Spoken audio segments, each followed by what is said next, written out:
요한복음 17장 예수님께서 하신 기도죠. 기도문 중에 한 부분입니다.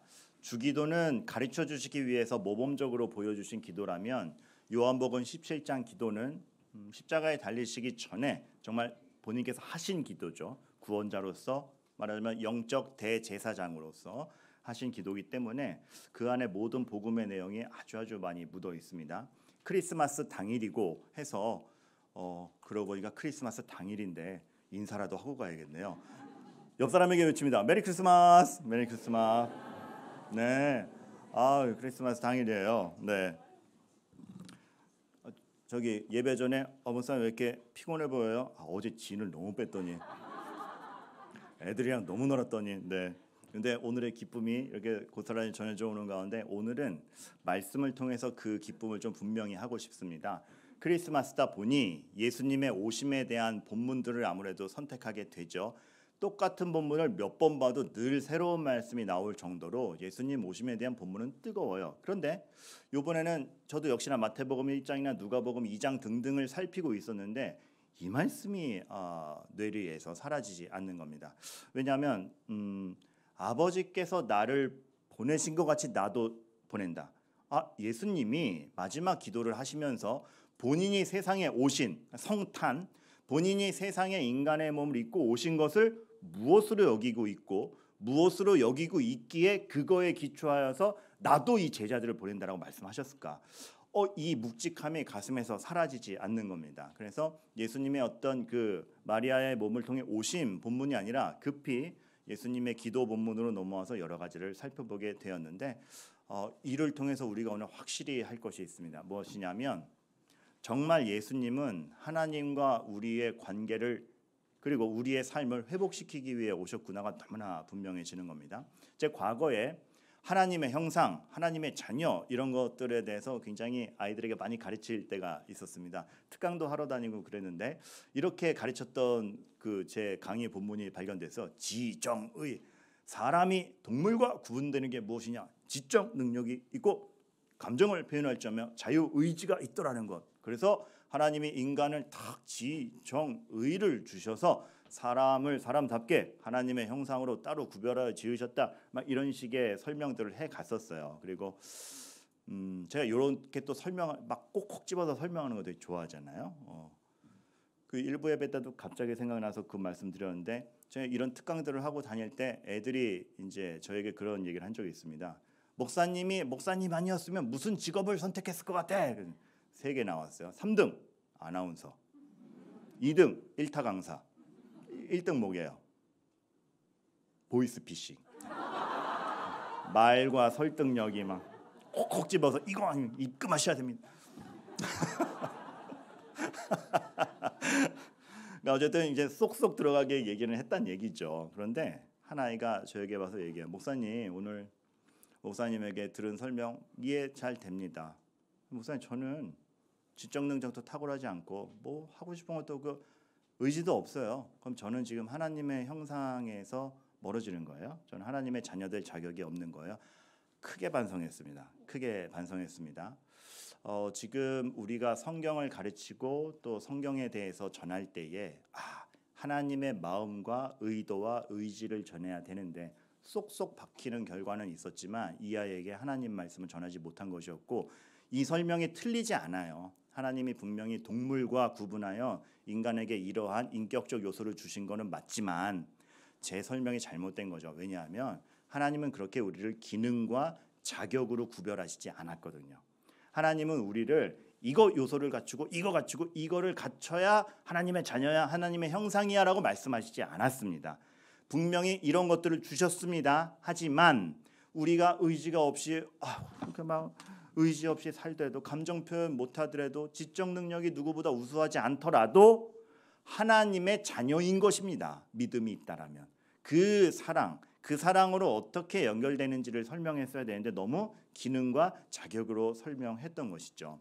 여러분 기능에 특화된 사람 하면 누가 떠오릅니까? 기능만 따지자면은 삼손의 젊은 시절을 따라갈 사람이 있겠습니까? 그 출중한 육체적 능력, 정말 뼈 하나로 막 몇천 명을 때려 죽일 수 있는 그 기능성 효율적이죠. 하지만 삼손에게 있어서 그 기능성이 바르게 작용하지 않을 때 그것이 삼손을 바른 길로 인도하지 않았습니다. 오히려 눈이 멀고 기능성이 떨어졌으나 하나님 앞에 믿음을 찾았을 때에 삼손이 삼손다운 하나님의 일을 하지요.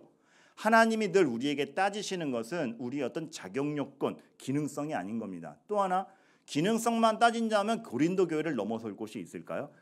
치유 은사부터 시작해서 각종 은사가 정말 교회 전반에 쫙 펼쳐졌던, 너무나 은사 있던 사람들이 많아서 은사가 없는 사람이 좌절감을 느낄 정도의 교회가 고린도 교회였다고 하지 않습니까? 하지만 바울에게서 칭찬을 얻지 못합니다. 기능성은 우수했지만 사랑이 없었기 때문입니다.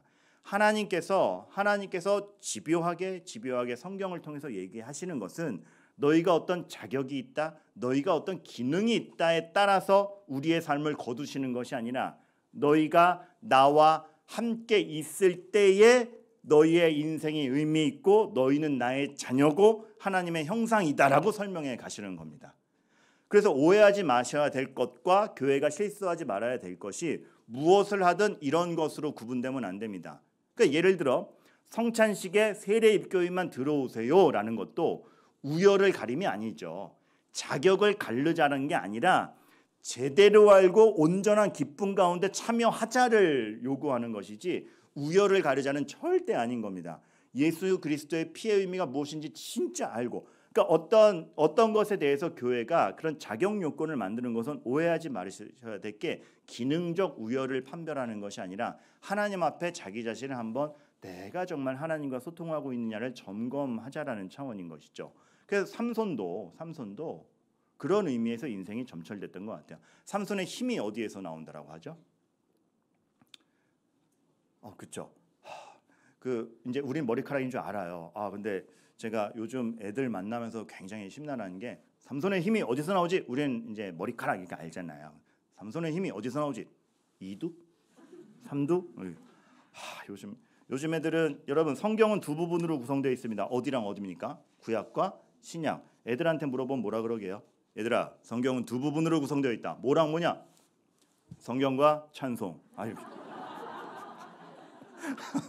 갈 길이 멉니다.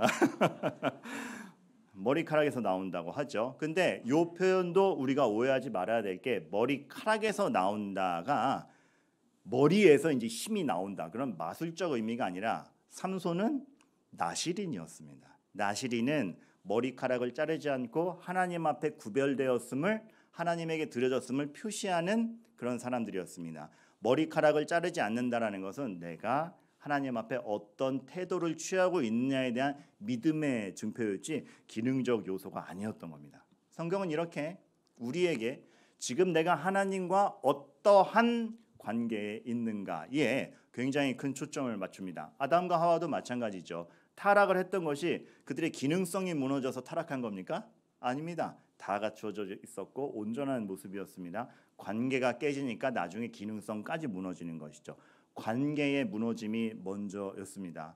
여러분, 하나님께서는 지금 구원자로 아버지로 오셔서, 그리고 우리 예수 그리스도께서는 교회의 머리로 오셔서 지금 에덴 동산에서 쫓겨난 죄인에게 우리가 아직 죄인 되었을 때에 찾아오셔서 우리를 다시 하나님 품 안으로 끌어들이려는 일을 하려는 분이십니다. 우리가 아직 죄인 되었을 때에, 기능과 자격이 없을 때에 이미 오셔서 날 잡아라 하시는 분이 예수님인 것이고, 우리가 먼저 봐야 될 것이 그러한 요소들이라는 것이죠. 그러고 나서 성경을 보니까 정말 예수님이 그랬어요. 예수님이 폭풍 가운데 물 위를 걸어오시고 다 폭풍을 잠잠케 하신 다음에 제자들에게 뭐라 그럽니까? 나다. 얼마나 따뜻해요? 나다, 두려워하지 말라. 예수님이 기능성과 자격과 능력으로 승부했으면 나다라고 하지 아니하시죠. 딱 폭풍을 잠잠케 하신 다음에 제자들에게 뭐라 그랬겠습니까? 똑같은 두 글자인데. 봤지? 다 모여. 봤지? 나 이 정도야. 그렇게 안 하시지 않습니까? 나다, 두려워 말라. 얼마나 우리와의 관계성을, 우리와 하나님이 무슨 관계인지를 지금 회복하시려는 것이고 그걸로 움직이시는 분입니까? 여러분, 제가 늘 말씀드리지만 십계명도 마찬가지죠. 지켜 규율과 규칙과 기능적 판단이 아니라 서원에서 이렇게 나오잖아. 나는 너를 애굽 땅에서 구원해낸 네 편 하나님 아니냐. 우리가 쭉 살폈던 출애굽에서도 10가지 재앙에서도 그 재앙에서 마저도 하나님께서 뭘 하고 계십니까? 이를 통해 내가 여호와인 줄 알리라. 다시 얘기합니다. 봤지? 이거 아니었어요. 여호와인 줄 알리라. 늘 자신이 누구시며 내가 진짜 하나님이고 이 능력을 가진 내가 니네 편이며 너희들을 죄에서 구원하기 위해 왔다. 이거를 하나님이 늘 강조하시고 그거를 완전히 하시기 위해서 예수님을 보내셨죠. 그래서 예수님도 우리에게 오셔서 하시는 말씀들이 특히나 이 요한복음에서 하시는 말씀만 보아더라도 우리를 갖다가 이렇게 살리고 싶어서 막 너무나 그 따뜻한 안달남 그게 너무 보이는 거예요. 나는 포도나무요 너희는 가지니. 저 다 빨라 비틀어진 가지. 일로 와서 붙으면 살아. 나는 포도나무요 너희는 가지니. 너 지금 열매 없다 있다 그것 따지는 게 아니고 와서 붙어라. 무너진 관계를 회복해서 살자. 살리고 싶다 이것이죠. 예수님의 산상설교를 들어도 마찬가지입니다. 애통하는 자는 복이 있나니. 너희가 뭐 하고 이루어내면 복이 있어가 아니고 하나님이 있는 줄 알고 그 하나님 앞에서 내가 온전치 못하며 우와 내가 죄 가운데 있음을 알아서 애통하는 자는 하나님과의 관계를 알아보는 이니 복이 있도다. 이렇게 가는 것이죠. 그래서 오늘 말씀도 마찬가지입니다. 아버지께서 예수님을 보내신 것과 같이 예수님도 우리를 보낸다 하니 1차적으로는 분명히 사명이 있어요. 사명이. 분명한 사명이 있어요. 근데 여러분들이 균형지어서 함께 알아야 될 게 그 사명이 어디서 나오는 거예요? 관계 속에서 나오는 거예요. 그래서 18절을 보면 내가 아버지 성부 하나님이 예수 그리스도를 보내신 것 같이 예수님이 우리를 보낸다라는 뜻은 그만큼 너희를 성부 성자 성령의 그 면밀한 관계에 껴줄 만큼 너희를 존중하고 사랑한다는 뜻이죠. 이거는 사명을 맡기기 전에 너 우리 편이야. 우리 편. 내 자식이야. 내 자식. 내가 널 포기하지 않아. 성부 성자 성령의 그 정말 우리가 도대체 알지 못하는 천국의 기쁨에 너를 붙여놓고 갈라는 거야. 이거는 사명 주기 이전에 하나님이 우리를 얼마나 뜨겁게 사랑하시는지 그러기에 우리의 사명도 뜨거울 수밖에 없는지가 너무나 자연스럽게 연결이 되는 것이죠. 그리고 또 하나 그거를 확증하시기 위해서 그것이 얼마나 역사가 필요하고 기다림이 필요하고 인격적인 과정을 통하여 이루어지는지를 몸소 보이기 위해서 시간과 공간 안으로 들어오셨죠. 기쁘다 구주 시간과 공간 안에 들어오셨네입니다. 굳이 위에서 선언만 하시는 것이 아니라 굳이 들어오십니다. 게다가 이런 생각 해보죠. 30살 넘어서 공생의 사역을 시작하십니다. 애시당초 어른으로 오셨으면 되는 거 아니야? 오셔서 짠 오병이요. 오셔서 무리를 걷고 나 맞지? 자 내가 이제 십자가에 달려 돌아간다. 이게 너의 죄를 위함이다 하고 가셨으면 훨씬 깔끔하고 능률적인 거 아닌가 싶은데 악의로 오시죠. 악의로 오시죠. 이 무슨 비능률인가 싶죠. 그리고 우리는 성경에 기록되어 있는 예수님의 공생의 사역 외에 아기 때부터 예수님의 30년 어떻게 보내셨는지 모릅니다. 우리는 예수님의 30년 모릅니다. 예수님이 16살 사춘기 때 뭐 했는지 아시는 분? 모릅니다. 기록이 없어요. 근데 예수님은 분명히 겪어내셨고 굳이 그것을 하십니다. 왜 기록되지도 않을 시간들을 보내셨나라고 했을 때 여기서 우리는 용기를 얻고 위로를 얻게 되는 거죠. 우리가 이렇게 인생을 살아가는 게 그냥 이 한계가 있는 시절에 한계가 있는 시간 속에서 공간적 제약 가운데 살아가는 것 같지만 여기서의 삶이 예수님이 인간의 몸을 입고 오셔서 겪은 다음에 구원을 하실 만큼 생략될 수 없는 가치가 있음을 몸소 보여주신 겁니다. 여러분의 삶 절대 무의미하지 않다는 겁니다. 여러분이 보내는 시간 절대 생략될 수 없는 가치가 있음을 몸소 보여주시는 겁니다. 여러분들이 느끼는 감정, 여러분들이 우는 거 주님도 우시며 그럴 수 있다라고 하시는 겁니다. 그럴 수 있어. 그거 알아야지. 그게 삶이야. 하지만 거기가 끝이 아니라 내가 그걸 뒤바꿔 주겠다. 몸소 체험하시며 자신의 문제로 삼으시며 우리를 격려하시는 거죠. 이게 있기 때문에 기록되지도 않을 시간들을 보내는 것 같은 오늘 우리에게 우리 삶에도 생략될 수 없는 가치가 있음을 알게 하시는 것. 멋있는 삶이 우리들에게 펼쳐지는 것입니다.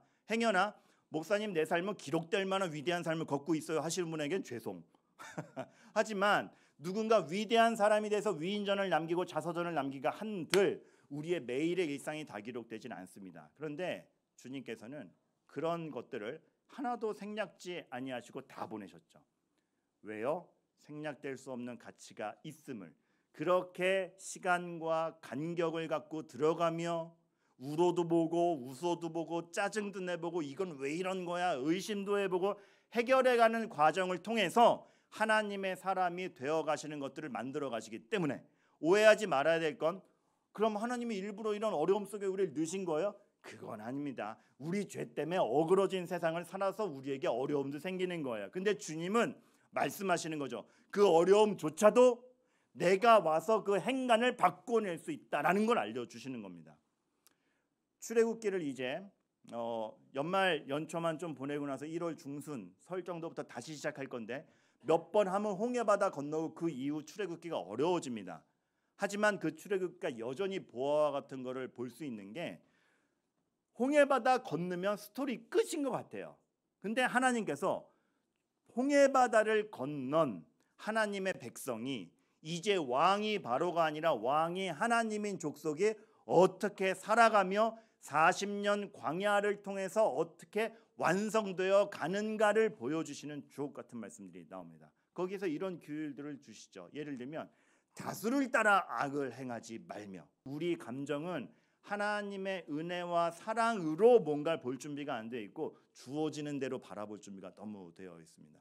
하나님께서는 우리에게 그 모든 것을 겪고 보게 하시면서 하나님이 결국 정답이다라는 걸 뚜렷이 가르쳐 주므로 다수를 따라 행하지 않는 하나님의 진리를 따라 사는 사람들로 만들어가고 계신 게 우리의 삶. 고아와 나그네를 대접하라. 고아와 나그네를 대접하라는 명령 뒤에는 꼭 이게 붙습니다. 너희도 나그네였지 않느냐. 뜻밖의 우리가 나그네였고 이스라엘 백성이 나그네였던 삶은 비참 자체였고 또 겪고 싶지 않은 일인데 그것조차도 하나님이 너희가 거기서 건진받은 은혜를 기억할 때 누구를 도울 수 있어라. 뜻밖에도 우리의 그러한 비굴했던 역사가 우리를 넓어지게 만드는 요소로 쓰이도록 하나님이 뒤바꿔 놓으신다라는 겁니다. 그렇게까지 하시는 하나님, 가난한 자의 송사라고 두둔하지 말라. 사실 우리는 어느새 이렇게 생각에 쏠려 있을 때가 많습니다. 여기는 가난한 자라고 표현되어 있지만 우리는 누군가의 편을 이미 들고 있거나 이렇게 누군가에 대해서 이미 편벽되어 볼 수 있는 눈이 많은지 모르겠습니다. 그러나 세상에 속지 말고 하나님의 눈대로. 여러분 참 드라마 보면 드라마가 교묘한 게 이 얘기한다고 보지 말라는 얘기는 아니에요. 저도 오늘 재벌집 막내도 마지막에 봐야 되기 때문에 보지 말라는 얘기는 아니에요. 근데 드라마가 얼마나 교묘하냐 하면 딱 인물 설정 자체가 그렇잖아요. 이미 부자면 악인으로 등장하잖아요. 그리고 가난한데 열심히 사는 사람이면 주인공으로 등장하잖아요. 그러니까 벌써 그런 정서가 이미 만들어져 있는 겁니다. 반대 경우도 물론 있거니와 어느새 우리가 이미 편들고 있는 사람이 있을지도 모르겠어요. 근데 하나님이 그거에 헛갈리지 말고 항상 정당하게, 항상 또렷하게, 항상 진리에 따라서, 우리도 모르는 편견에 사로잡혀서 분별력 상실할 때 있는데 너희는 명확한 사람이 되어야 한다라는 등등의 말씀들, 그렇게 하나님께서는 우리가 하나님의 진리로 움직이는 사람이 되기를 원하시는 거고, 그런 사람이 되실 수 있게 하기 위해서 예수 그리스도 머리에 우리를 붙인 거고, 그 근간에는 하나님이 자녀로서 삼아주시는 관계 회복이 있는 겁니다. 뒤집어 얘기하면 하나님과의 관계 회복이 된 사람들의 삶이 얼마나 진리와 사랑과 풍요함으로 갈 수 있는가, 그거 얘기하고 있는 것이죠. 저는 굉장히 제가 옛날에 지도했던 애들 중에서 잊혀지지 않는 수련회 선극이 하나 있어요. 중고등부 수련회인데 중고등부 애들이 왜 우리는 학교를 다녀야 하는가, 우리는 왜 공부를 해야 되는가, 우리의 이 인생은 도대체 무슨 의미가를 욕으로 표현하던 시절에 막 얼마나 짜증이 많이 나요. 왜 이따위야 막. 그런 불만 있는 애들 다 수련회에 데려갔어요. 애들이 막 각종 불만 불평이 막 쏟아져 나오고 자기네들끼리 대화하러 냅두면은 왜 공부해야 되는지 모르겠다, 스트레스 받다 막 됐어요. 한 아이가 이렇게 얘기했어. 야, 그냥 이 과정 이 종고등부 시험 그냥 날라갔으면 좋겠어. 눈 떴는데 어른이었으면 좋겠어. 눈 뜨면 대학생이고 눈 뜨면 직장인이었으면 좋겠어. 딱 그 얘기를 하는 겁니다. 그 얘기를 듣고 고3 선배와 임원단이 그날 저녁에 선극을 하나 만들었어요. 선극을 만들어서 모여라, 선배들이 짧은 단막극 하나 준비했다, 보고 이야기를 나누자. 근데 되게 적나라하고 되게 급조됐는데 확실하게 만들어진 선극이었는데요. 야, 걔네들이 어떻게 그런 거 생각했는지 모르겠어. 이제 어느 가정 얘기예요. 가정인데 이제 가정에서 애를 출산하는 그런 병원 장면에서 시작을 합니다. 애를 출산해요. 이게 상고 속에서 애가 나오죠. 근데 애를 딱 출산했는데 애가 나오자마자 30살인 거예요. 그래서 애가 출산해서 출산 딱 했는데 응애 오는 게 아니고 출산되자마자 학교 다녀오겠습니다. 그러고 나가는 거예요. 얼마나 징그러워요.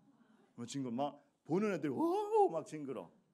그러면서 몇 개 상황 설정을 했어요. 그러고는 탁 하더니 애들한테 얘기하는 거야. 니네들 아까 징그러웠지. 과정이 생략된 채 바로 완성품 나오는 건 능률적인 게 아니고 징그러운 거다. 딱 너희들의 이 10대 시절이 생략되고 그냥 바로 어른이었으면 좋겠지. 징그러운 게 되는 것이다. 그리고 잊혀지지 않는 명대사를 날려요. 잘 보세요. 제가 그때 걸 최대한 기억해서 남겨왔어요. 선배가 애들한테 소리 지르는 겁니다. 너희들에게 묻겠다. 완성품이 되고 싶나, 완성되고 가고 싶나?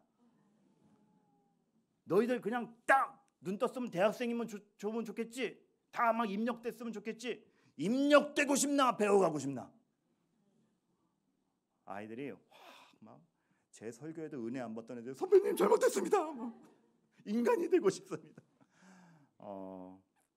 하나님이 우리에게 왜 그 비능률을 이어가시는가?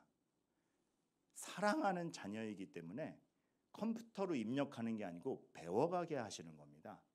울며 불며 나그네가 되었더니 나그네도 이해하며 이 자리에 가봤더니 이게 있으면 다 될 것 같았는데 창검 없이도 전쟁에 이기는 걸 보니 하나님이 진짜구나. 10가지 재앙, 저기가 절대 권세인 줄 알았는데 여기가 절대 권세구나를 각종 경험을 통해서 하는 것이죠.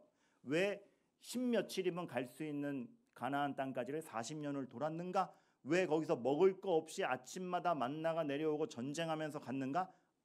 배워가는 거죠. 하나님이 맞구나. 하나님의 자녀다움이라는 게 이거구나.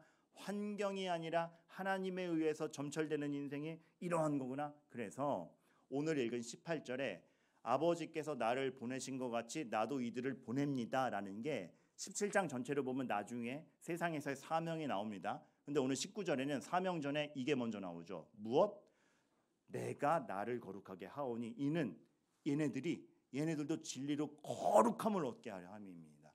먼저 뿌리 박아서 포도나무에 젖붙여서 나무로 만들어 놓고 이제 사명 주는 것이죠. 즉 무엇이다?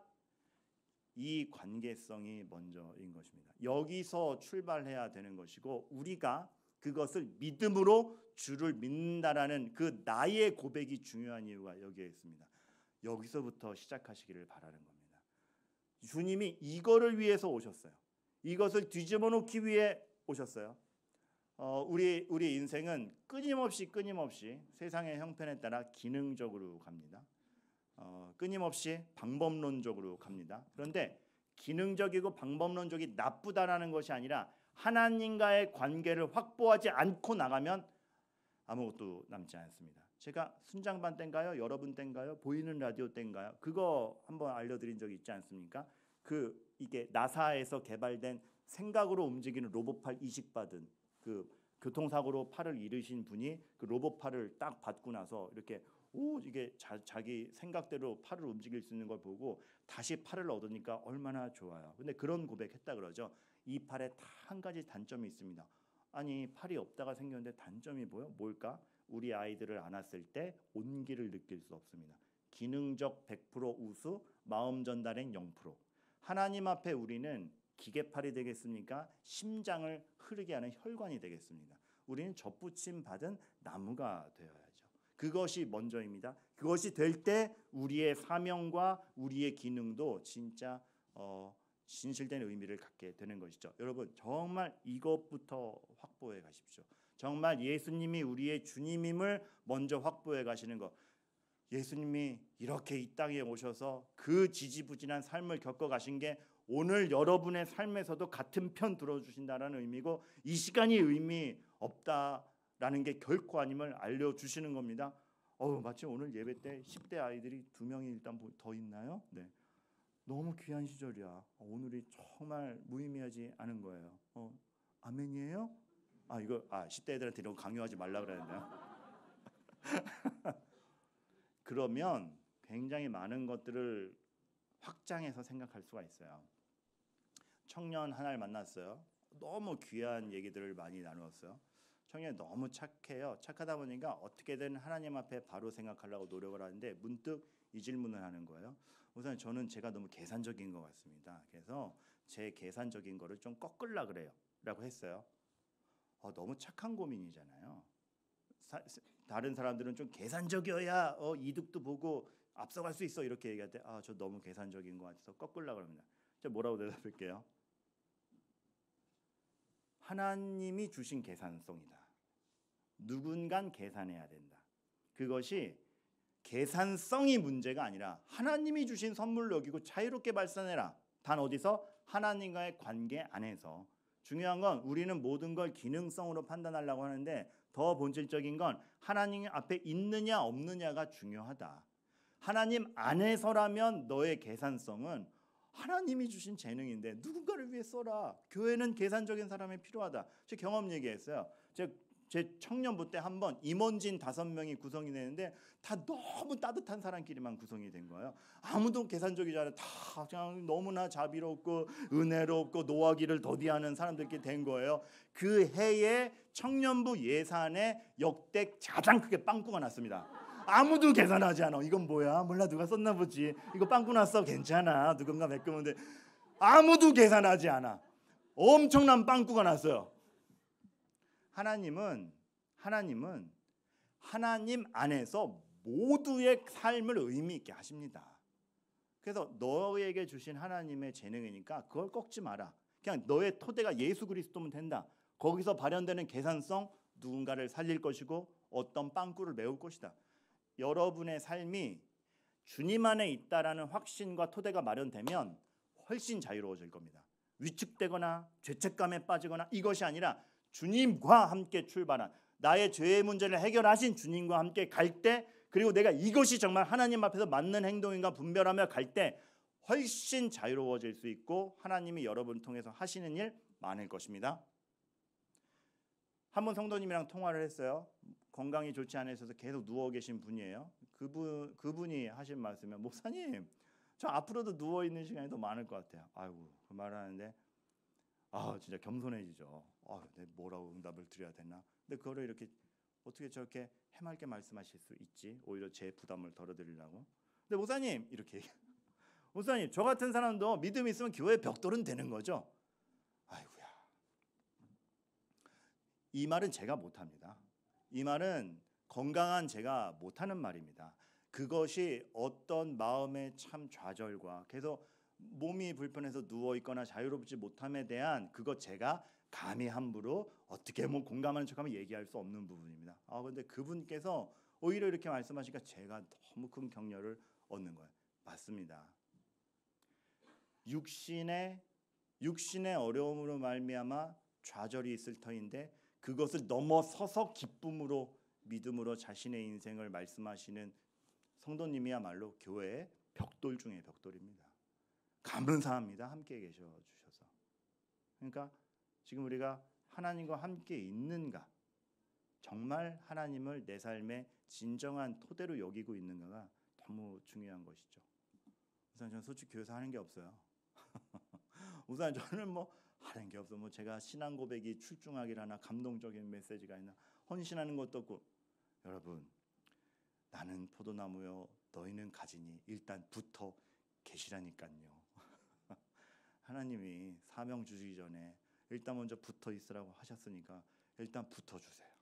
믿음으로 붙어 주시고 불평도 교회 와서 하나님께 하세요. 하나님이 있는 줄 아니까 생명이 있으셔서 하나님께 의지하려는 마음이라도 있으니까 하나님을 믿어보기라도 했으니까 반발심도 나오는 거 아닙니까? 불평이라도 교회 나와서 하세요. 하나님 없다 하지 말고 딴 데 가가지고 다른 해결점 보지 말고 따져도 하나님한테 따주세요. 환영입니다. 이것이 교회입니다. 하나님이 살아계심을 확증하는 곳, 우리의 어떤 우열의 모습, 세상에서 얻어지는 기능성으로 판별되는 것이 아니라 믿음과 하나님이 내 아버지시며 예수 그리스도가 나의 머리이시며 예수 그리스도로 말미암아 나의 삶은 죄로부터 자유로워진 삶이다. 그것이 지금 하루하루 구축되고 이루어가는 것이 내 인생이다를 확신하는 사람들이 모인 건 교회입니다. 이 기틀에서 연말이 마무리되고 시작되었으면 좋겠습니다. 그래서 여러분들이 그 기틀과 그 위로와 예수 그리스도께서 공급해 주시는 진짜 그 생명력으로, 그 생명력 안에서 고민하더라도 하시고 사역을 하더라도 하시고 불평을 하더라도 하셔서 그저 우리 안에 예수 그리스도가 도대체 뭘 하고 계시느냐에 대한 서로 간의 얘기가 나왔으면 좋겠습니다. 그렇게 교회는 세워져 갈 것이며 교회는 하나의 입장을 이룰 것입니다. 기쁘다 구주 이 땅의 시간과 공간에 오셨네. 왜요? 여러분의 오늘이 너무나 의미 있는 시간이기 때문에, 주님과 함께라면 그 시간이 정말 의미 있게 지나갈 것이기 때문에 오늘 성탄에 우리가 이것을 확고히 해 나아가시기를 바라겠습니다. 여러분, 이 설교 듣고 나니까 아까 대표기도 어린이 또 기억나죠? 우리가 성탄을 보면서도 다른 곳에 정신이 팔려 주님을 보지 못함을 용서해 주세요. 진짜 그렇잖아요. 예수님께 집중한다라는 것이 단순히 관념이 아니라 우리 삶의 실제임을 우리가 알아가기를 바랍니다. 그리고 이 모든 것이 우리에게 정말 아버지와 자녀의 관계를 회복하려는 하나님의 사랑이 시작입니다.